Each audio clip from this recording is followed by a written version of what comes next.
Welcome to the Straight No Chaser podcast. This is the show where we talk about human freedom through money, technology, philosophy, and economics. In today's show, we're talking to Carl from Money Badger.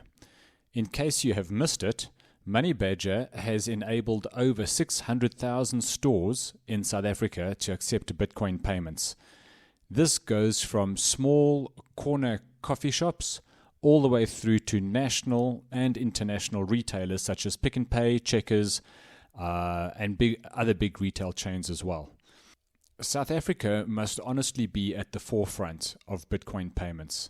We have grassroots circular economies such as Bitcoin Ekasi that are dealing with people really in informal settlements, all the way through to some of the biggest companies in the country.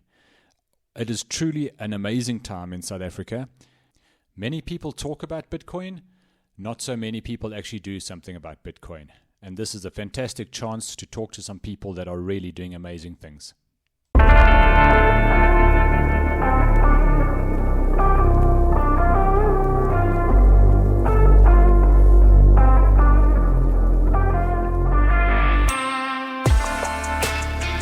Okay, good morning, everybody. Welcome to the show. Today we have Carl Kritzinger from Money Badger is joining us. For those who don't know who Carl is, he's the guy behind Pick n Pay, him and his team are behind the Pick n Pay implementing Bitcoin payments in their system and a whole lot more. So, Carl, great to have you on the show. Thanks for joining us today.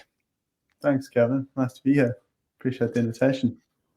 Excellent, man. Always good to speak to a fellow South African entrepreneur in the space. I think we are a different breed, so looking forward to the conversation.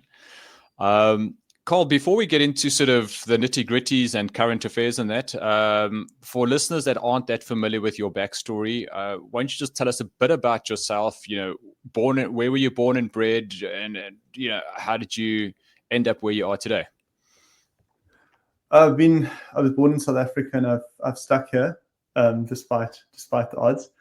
I'm an engineer and a programmer, and about 5 years ago, I had the opportunity of working with someone who was instrumental in co-founding Luno, and he kind of opened my mind to the possibilities of Bitcoin as a mechanism of payment. So what happened was he presented. Actually, I mean, my journey with Bitcoin comes back a long way, and it has basically comes from getting excited about it multiple times, and then repeatedly by being told by smart people that it's never going to work, and basically trusting their judgment over my own, which in each case, the first time was in about 2014 and the second time was in about 2018. In each case, turned out to be bad judgment on my part. But my co-founder, Carl, who's basically was the person who I think finally and forever convinced me that this thing is going to work, or at least convinced me to do the hard work myself and understand it properly. So we're working together, and we had this opportunity as a little side project. Carl had been involved a long time ago with Pick n Pay, doing an on-chain Bitcoin proof of concept in about 2017.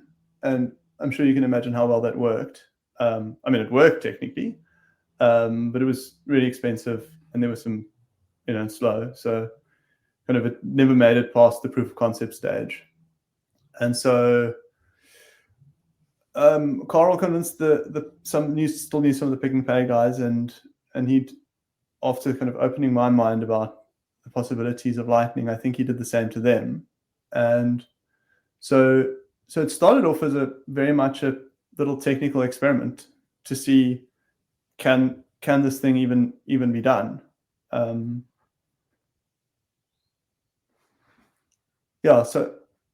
So Pick n Pay had QR payments at the time, mainly thanks to COVID. They implemented this contactless QR payment option so that people didn't have to physically touch keypads. They could perform a payment on their phone. So they had this QR payment rail, and the question was, could we somehow graft that onto the Lightning Network? And so the answer turned out to be, well, yes. We built this bridging app called Crypto QR, and there's a story about the name that we can talk about later. And it was really bad, but it worked. And I think that the rest of it sort of played out one step at a time after that. I actually used that crypto QR app. I think I was in Pretoria at the time, and I saw some news headline thing, probably on Twitter or something like that, that came through that said, hey, Pick n Pay have now enabled Bitcoin payments, and they were doing it at a few test sites. And I think one of them was Menlyn Park Shopping Centre, which was just down the road from where I lived. So I remember the first day I walked in there and I said to the person, how do I pay in Bitcoin for my groceries? And they looked at me like they had no idea. And then I started digging around, and eventually I tried to, I couldn't figure out how to pay. And then I got hold of somebody at your firm at Crypto Converts, and it might have even been you, who knows? But I got this message to say, hey man, you got to download this app and then it'll kind of work fine. So I did my first payment. It was like kind of tingling, like, nerves on fire watching this little payment go through. It was quite amazing. Yeah, it does feel, I mean, it still sometimes feels like you're getting away with a bit of a crime when you walk into Pick n Pay and you pay with Bitcoin and you walk out with real value, with goods. It does feel like you've done something that you somehow shouldn't have. So I think that's definitely part of the appeal. So the Crypto QR, the name of the app comes from, we didn't know what to call it. The first iteration was called Bolt. And obviously, once it got, once it sort of saw the light of day, we realized Bolt was never going to work because that name is trademarked by so many other people. And so we're looking around for a name. And for some reason that we still don't know to this day, we don't know who in Pick n Pay did this, but someone made it so that when the till slip printed out, the payment tender was shown as Crypto QR. So we thought, okay, well, I think we've got our app name now.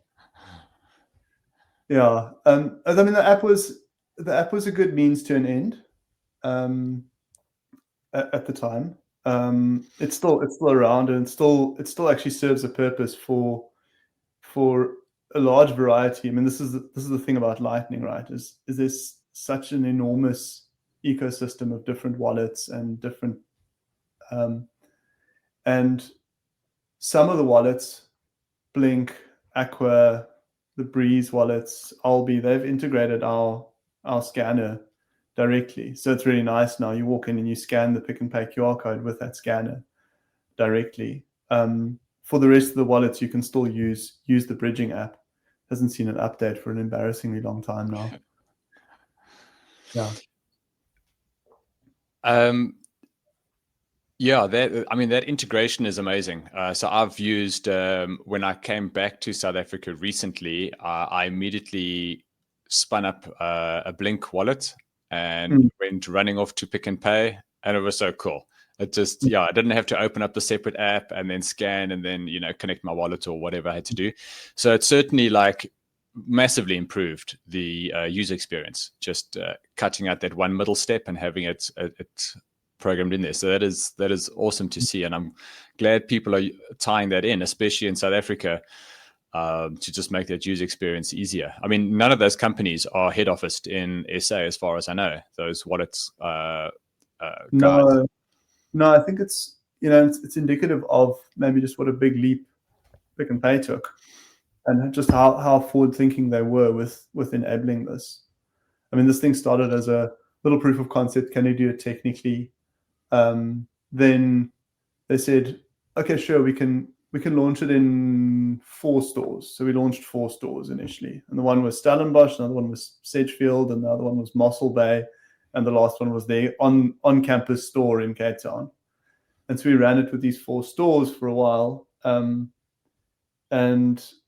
I think we got surprisingly good traction there. Some of it was fairly calculated. I mean, we explicitly asked for Mossel Bay because of Ekasi, because of Bitcoin Ekasi, and we knew there was a community there, and I think there was a massive latent need in that community to be able to spend outside of their circular economy. They've got this nice circular economy going, but at the end of the day, being able to for the spaza shops to be able to go and restock with their Bitcoin and things like that was really useful. And in Sedgefield, it's actually a little interesting little grassroots community of Bitcoiners here. And I also ended up basically just signing up a whole lot of the local sort of Malawian community here for Bitcoin wallets, and getting them set up and sending them some free sats. And so they all went and spent it at the Sedgefield Pick and Pay. So we ended up getting pretty decent traction just off those little stores. And then, yeah, I think, Pick and Pay really kind of committed to something special when they took it from that little niche group to, okay, we're going to roll it out nationwide. We're going to put our name behind this. And I think that, it really attracted a lot of attention internationally. Now a year later, 2 years later, you see big headlines because Spar in Switzerland is enabling Bitcoin payments. And we go, well, South Africa's had that for 2 years at our second biggest retailer. There's an interesting thing about South Africa, that we're a third world country, but sometimes we just leapfrog a few other of the more established, sort of first world guys. I think, thinking back to it, I remember when cell phones first came out to South Africa, and we had really great networks. I mean, they were put up almost overnight, MTN and Vodacom, and we had cutting edge cell phone connectivity, or the cellular towers were top end. I remember people from the US saying, wow, man, the signal quality here is great, and they couldn't believe it was so good. So I know mobile phones was one. I think we also were the first country to do pay as you go for phones. Up until then, it was contract only. And some clever guy at one of the cell phone companies said, obviously figured out there's a need for this. Let's not tie people to contracts that probably wouldn't qualify for them. So doing Vodacom at the moment around the patent rights to that, if I remember correctly. I saw a thing recently about a lawsuit between an ex-Vodacom employee who claims he invented prepaid airtime. So yeah, there is definitely. I mean, there's this thing that Africa, basically just not just South Africa, but Africa kind of jumped over the whole fixed line telephony era. We just went straight from nothing to cell phones. And I've heard people say that maybe there's a similar analogy to how we use sort of what is our mechanism of digital payments. Do we go straight from, instead of going like cash, okay, banking apps, and then moving on beyond that, maybe we just leap straight over that. Yeah, I mean, I've been in the US for a couple of years, and man, their banking system is the strangest thing I've ever come across. I'm sure anyone that's traveled to the US has found the same thing.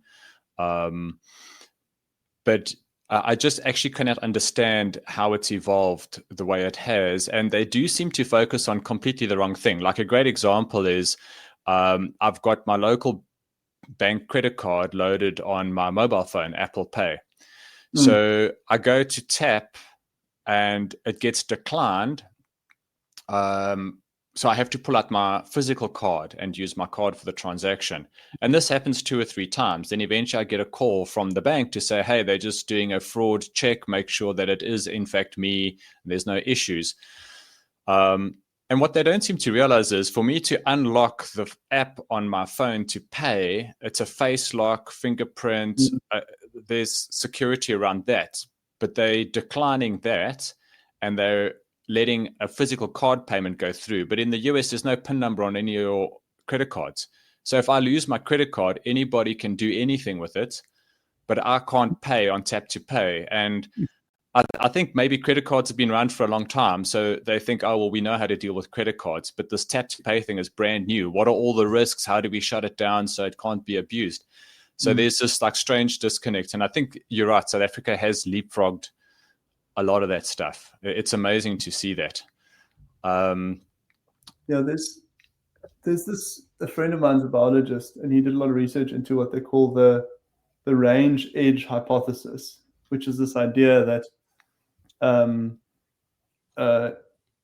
evolution and adaptation happens the fastest at the edges of the habitable range. And I think you see a similar thing with technology, where the adoption curves of things are most rapid in the places where people are kind of pushing the boundaries of survival. As soon as you're too comfortable, then there's no pressure to change and to embrace change. And I think embracing new things, like embracing tap to pay or whatever, it's scary and it's difficult. Like in this case, it's scary and difficult for the banks. But there's similarly there's not enough sort of, it's called an intrinsic pressure for that change to happen. Yeah, I think you're right. It works well enough, so why change it? Just leave it alone, and we just keep on, off we go. So South Africa is great for that. So Carl, tell me, changing the name to Money Badger, what was the idea there? And there must be something more just behind the name change. So can you speak to me about that? Well, I'm sorry to disappoint you, but it was just mostly a name change. Oh, really? Look, a few other things have happened around the same time, but I think they were unrelated, or not, only coincidentally related. I mean, the reality is, the initial name of our company was Crypto Convert, and the app name was Crypto QR, and I've explained to you why. And the reality is, too many people have very strong emotions about that word, crypto. And interesting, from both ends of the spectrum. Banks hate the name, so try and get a bank account when your company is called Crypto Convert. It just triggers every red flag. I mean, we used to get emails blocked by companies just because our email address domains have got crypto in the domain. So yeah, sort of the traditional side hates the name. Bitcoiners hate that name, and we got called out about that quite hard on many occasions. The reality is, to be honest, we made that name up with not a lot of thought at a time when we thought, we're doing this little experiment and let's see where it goes. So, and like, I guess we need a name. Okay, and so we pulled something out of a hat. So yeah, that was sort of the name change. We just got to a point where the pressure, the pain of not changing our name was greater than the pain of changing it. So I mean, having said that, we really like the new name. I think it's a more indicative of our philosophical alignment and what we want to be than the previous one was. We did give this one a lot more thought. Yeah, but I mean, our core ambition hasn't changed, right? We've always set out with this idea of Bitcoin should be more than just a store of value. Bitcoin should be money. Bitcoin should be used every day to make payments, to trade, to transact. Being able to transact is being able to live. Those two things are so inherently coupled. So it's great being able to store your money in an anti-inflationary, self-custodial, free environment. But if you can't use that in your everyday life, then how sad would that be? Yeah, 100%. Those sort of the three uses of money come to mind: store of value, unit of account, medium of exchange. Mm. I mean, the unit of account is still a ways out. No one is yet selling their car for, zero point 0.5 Bitcoin or whatever. But the store of value, I think that's where the US is focused at the moment with their Mm. institutional stuff. All the big guys, the big money, they just hoovering up as much as they can because they know Mm. it's an appreciating asset. But the medium of exchange, I think that's where South Africa is heading. All these grassroots communities popping up. Obviously, Pick and Pay is not exactly, I mean, they're like a major player. Mm. But it comes down to you and I in the street looking to buy something. We can go into Pick and Pay and do that. Mm. And I've always found that an interesting dynamic between store of value, unit of account. This theory about, commodity theory of money and emergent money. And there seems to be a debate: what came first? Was it something valuable first, or did it have value because somebody else would accept it? And I'm kind of in the latter camp a bit. Nobody's going to take this emergent money if they can't pass it on to the next person. And once people start realizing that they can pass this thing around and people want to accept it, they go, hey, well, I can actually start saving in this, because if I have a lot of it, I can always find somebody to pass the excess onto. So I think I'm in your camp on that one, that Bitcoin is money and it needs to be spent. And I think that's how we get the value. People will realize it's a store of value because so many other people want to use it as well. Yeah, I guess you could turn that around equally, because Yuval Harari says all these things arise because we have these common myths that we all believe in, and so I sometimes think, well, I mean, the reason why I can transact is also because someone else believes that they can use this thing to store value. So I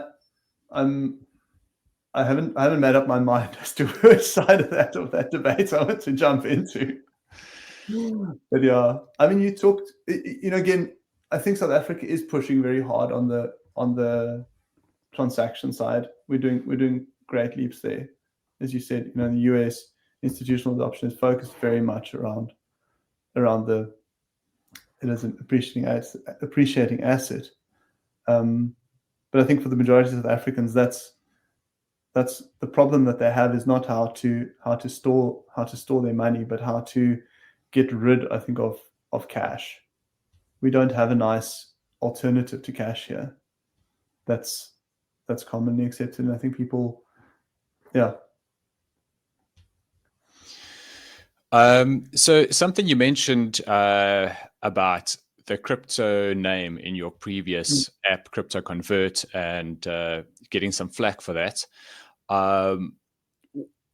You mentioned earlier offline, we were just quickly chatting about crypto versus Bitcoin payments and, how that is happening. What are your thoughts there? Look, I think we are seeing a lot of, okay, let me go back to when we first enabled Lightning at Pick and Pay. We got I think roughly 4 categories of response from people when we told them, okay, we do Lightning payments. And the one was like, what? How many Bitcoins do you charge for a loaf of bread? Of a question. So there was that category, and then there was the, well, that's nice, but I'm not going to spend my Bitcoin, which is fairly common. And then we had the people who got it were going, okay, wow, this is a step change. This is something special. So there was that. But then there was a big category of people who came to us and said, like, oh, why don't you accept Solana or Doge or Ripple or whatever. So as you know, we've now, I mean, Lightning in South Africa is very much a niche store. It's too small to sustain a business, I think, the kind of business we want to build. So, and it's too small to attract retailers. So to get this thing going, you've got this chicken and egg. You need merchants accepting Bitcoin, you need people who are willing to spend Bitcoin. And so to get those merchants accepting Bitcoin, particularly the larger ones, you need to bring a big audience. And the reality is in South Africa, that big audience is Luno, Valor, Binance. It's kind of exchanges, exchange wallets, and it's a basket of currencies. So we've enabled that audience. And the good thing is the majority of people are still spending Bitcoin. Like so I think that side of Bitcoin is definitely winning at the moment. But the other currencies are non-negligible. They're still there. So I think that, there's two things that drive this, right? So number one, where people keep their money, and the other one, where and what is practical to spend. Like what can you easily spend? And so I think what we're seeing a lot of the first factor. There's a lot of people with keeping their money still in and having very strong beliefs around their coin or their thing that they believe in. Really, I've had a few very interesting conversations with people about that sort of thing. I do think though that where Bitcoin seems to be really doing super well is in terms of the kind of the technology side of things, in terms of the mechanisms that it's enabling. And my personal belief for it around that is that all the other currencies tend to compromise in terms of some form of centralization. There's just less of a decentralized meritocracy around what you can build on top of it. And I think you can see that if you look at the rate of innovation that's happening on Bitcoin around like technologies like Lightning emerging and LNURL and the massive explosion of different Lightning wallets that's emerged. So it's quite a long thread, but crypto payments are happening, and I personally believe it's a relatively transient phenomenon. I think the thing that where there is still some value is in stable coins, and I think people will see a lot of value in stable coins over the next while. I think there you making this compromise, right? Of, well, I'm willing to give up some autonomy, and I'm willing to give up some centralization in favor of price stability. And so there's a use case where I think that makes sense.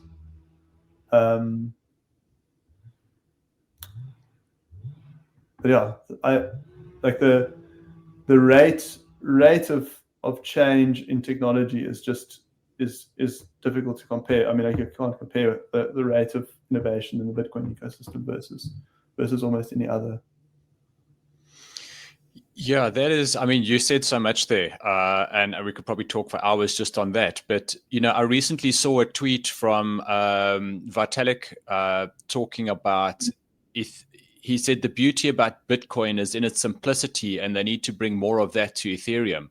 And this tweet, it was probably 2 weeks ago maybe, and it was just doing the absolute rounds, because there was a time when Bitcoin was seen as this old stodgy dinosaur that doesn't really do anything. So let's go build these other ecosystems where we can do cool stuff. But the cool stuff hasn't seemed to materialize, and things get complicated. And now there's this view, hey, maybe Bitcoin was onto something. It's money, it's simple, it's easy to go. So that sort of ties in with what you were saying. But I wanted to ask you, if you're obviously working with the bigger exchanges in the country and enabling their wallets. Are you finding that a lot of their clients still keep their money on exchanges? Is the idea of self-custody? How do your exchanges see that with their clients? Do they promote it? Like, what's happening there? I don't want to speculate too much about how they view their clients and that. I think in South Africa, there's legislation like the travel rule that's come into place now that does make it more difficult, or it adds some friction towards moving money from an exchange into self custody. I think that what you see there is indicative maybe of how early the sort of grassroots initiatives still are, and how much education, how much work there is still to be done in this realm. It is amazing to me once you go outside of the sort of hardcore Bitcoin communities, how many people think that, well, Luna is where you keep your Bitcoin. And I wouldn't describe any blame to Luna around that. That's just humanity. So I do think, we've spoken a lot about Money Badger, but I do think the real story here is guys like the guys at Vitsans, the guys at Ekasi, the guys that are building these grassroots communities. And I think that what we are doing really is just, in a way, trying to play a supporting role by legitimizing Bitcoin and making it easier for them to go to someone and tell them, like, look, you can trust this because you can go and spend it at Pick and Pay. So for us, that's really how I see us playing in that role. That's the role we're playing in terms of enabling that transition. So you obviously pioneered the stuff with Pick and Pay. That was fantastic. You've mentioned, as we've all seen, I think, SPAR announcing that they're going to start accepting that. Has the SPAR message, has that raised any interest with you guys? Are you seeing an uptick in local retailers? Has the Pick and Pay experiment shown anything to local retailers? You obviously talk to retailers a lot, because that's the service you offer. You integrate into their point of sale system, or you offer, they can just do it standalone on a smartphone or a tablet and that. So you kind of in the coalface as far as retail store adoption. How is that trend going? I think the last 6 months there's been a bit of a definite shift for me, and I'm not sure whether the origins of that are political or what. It's hard for me to pinpoint particular drivers there. But we spent roughly the first year of Money Badger having everyone tell us that we're crazy. We spent roughly the second year having lots of people tell us that we're sort of naive. And now the conversation is changing, in the sense of we are now having quite serious conversations with and seeing a lot of interest at many levels, everything from like absolute grassroots retailers through to big enterprise. So there's been a very distinct shift in the past 6 or 8 months, which is really gratifying. That is awesome. That's so good to hear, because sometimes you hear a big announcement and then it raises interest and then it sort of goes quiet after a while. And you don't know, is the interest still there, or is just the news cycle moved on and it's the next thing?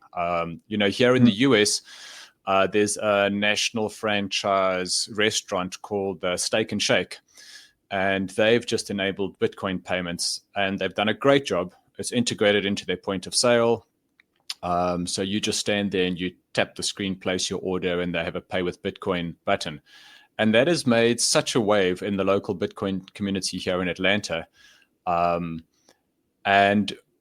when I sort of mentioned to them, hey, we've got Pick and Pay in South Africa that have done it, and that's cool. And, there's over 2,000 Pick and Pay stores. Well, this American franchise is, so I think they're just under 500.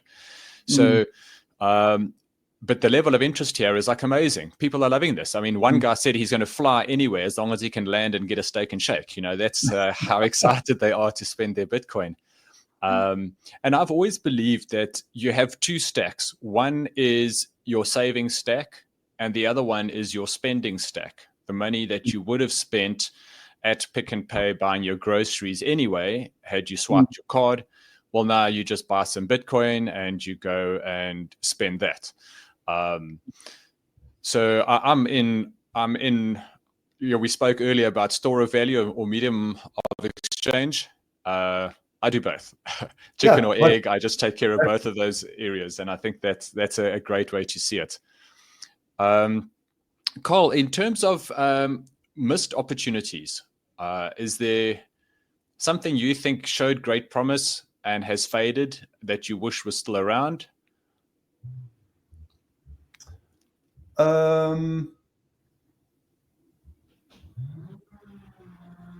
That's a good question. I think maybe the missed opportunity was in a way around 2017 with the first great Bitcoin hype. I always think of that era. That was the first time when people asked me whether they should be, like random people ask you, like, do you think I should buy Bitcoin? And around that time, a lot of people sort of jumped onto that hype, and we saw in South Africa, a few people implementing payments or testing out Bitcoin payments, and using on-chain payments for it, and the technology simply wasn't ready, right? Because everyone was doing it like on-chain, it was all there at once, and so they caused, either they didn't go to pilot or they would go to production, or they went to production, kind of caused themselves a lot of operational pain. And unfortunately, I think that sort of poisoned the well a little bit, in terms of there's a lot of people with scar tissue out there around this idea that, like, oh, Bitcoin payments equal support calls. And so a very big part of what we're doing right now is to actually demonstrate the fact that, well, the technology has just moved on completely from where it was 5 years ago. So I think that's, I don't know if that's a missed opportunity, but it is in a way, right? Because there's a missed opportunity to do those things for the first time and do them well. Okay. So then leading on from that, in terms of the next big opportunity, you were saying how Lightning just really made Bitcoin payments feasible, at least as far as a commercial use case goes. Do you think Lightning payments is it, or do you think that there is something else? I don't know if you want to call it a layer 3, or there's people talk about ARC, which is, I think, a proof of concept stage at the moment as well. But do you think there's something else that's coming that's going to now, maybe not leapfrog, but just really open things up? Or do you think Lightning is doing a fantastic job right now? So it's a very good question. I mean, I think Lightning works extremely well when it works. What you do see, though, is that at the moment, the nature of Lightning and sort of the inherent underlying technology means that there's a bit of a dynamic tension between Lightning and self-custody. And anyone who's ever set up their own Lightning node and run it will be aware of just how much effort goes into that. And so what you see is that a lot of the Lightning wallets that are successful are doing that in a custodial model. And so unfortunately, the reality is then that Lightning is pushing many people towards custodial solutions again, just because it is quite a lot of effort setting up a proper self-custody Lightning wallet. So, I mean, going back to your point about money earlier, right? And it's like you've got a saving stack and you've got a spending stack. But I mean, that's how you work with money, right? You don't have your investments, even in a fiat sense. You wouldn't conflate your investments with your credit card. And Well, I know some people connect their credit card to their home loan. It sounds like a horrendous idea. What could possibly go wrong? Yeah. So even that model, I think, is probably fine in the sense of you move things to a custodial thing where it's convenient to spend.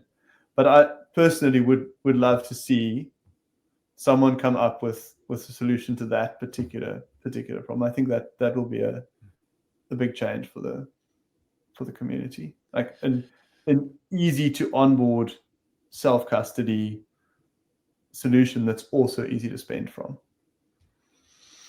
Yeah, I think that is, you think about things like Fediments, I think popularized by Fedi, the app that's going out there. And there is also that level of trust that they rely on with the guardians of the Fediment.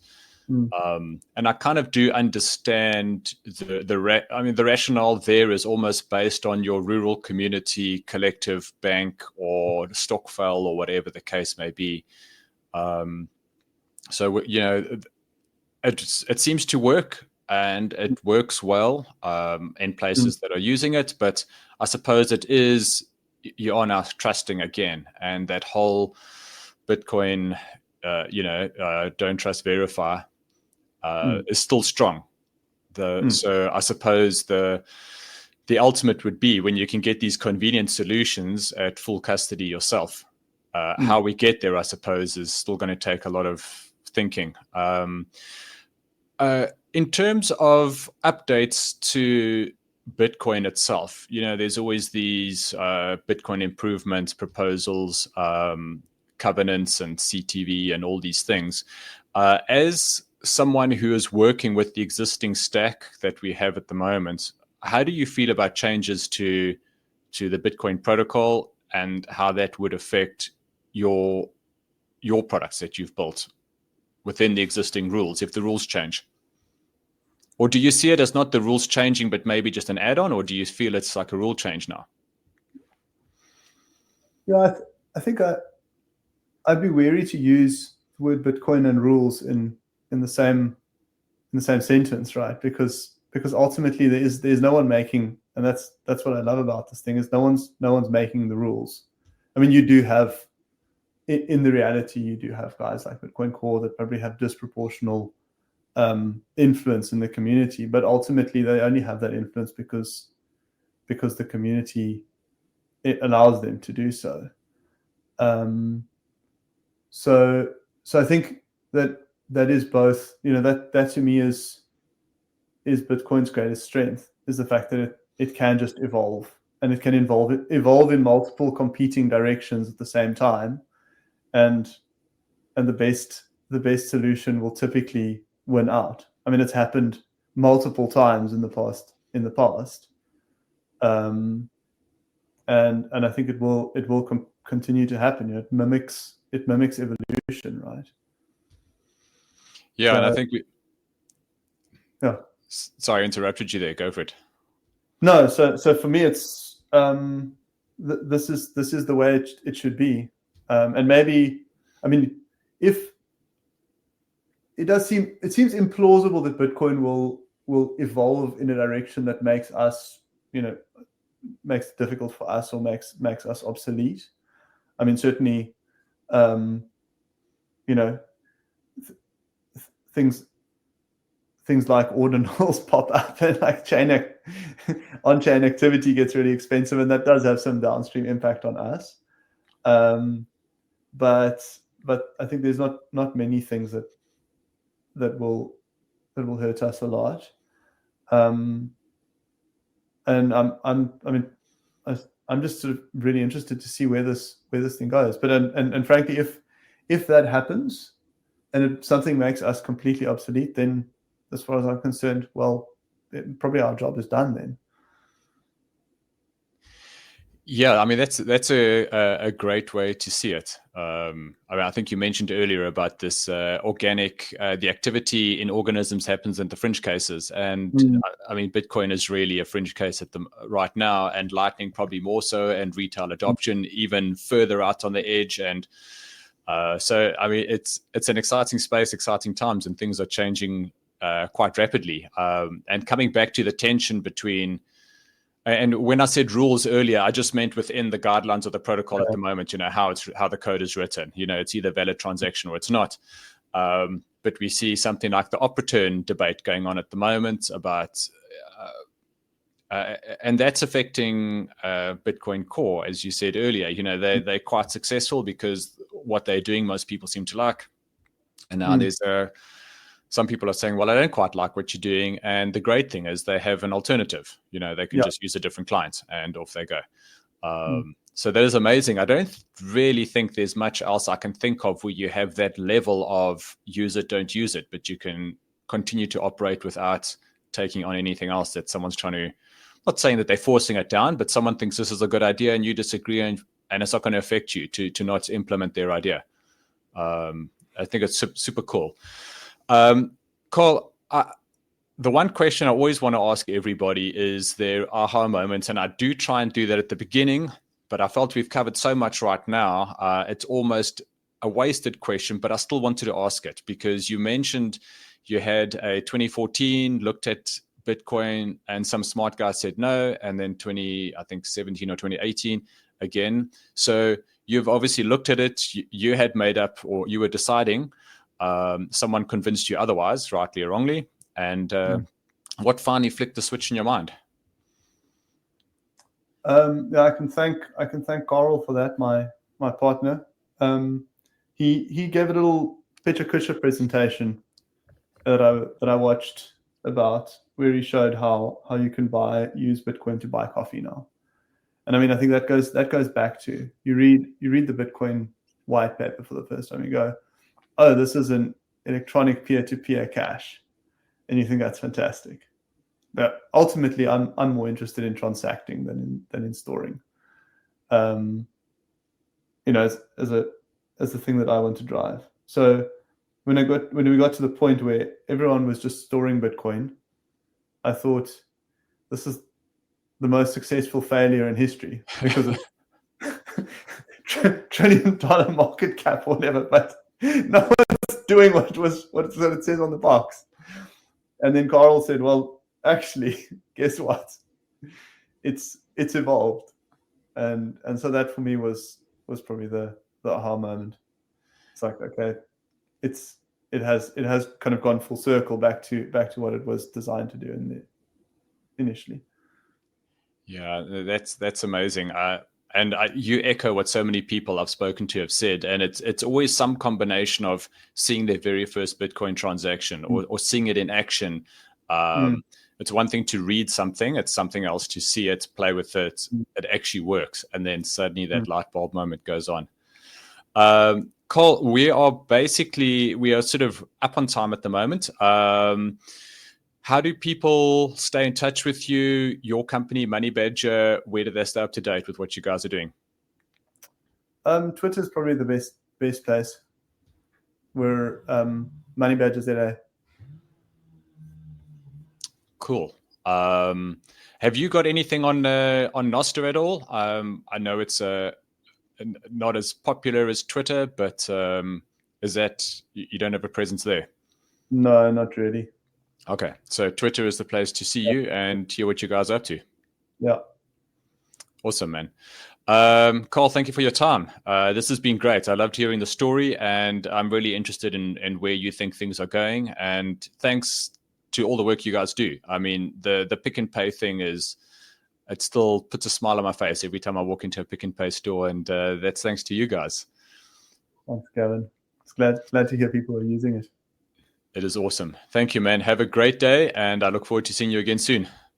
Yes, thanks, Gavin. Have a good day. Cheers. Cheers.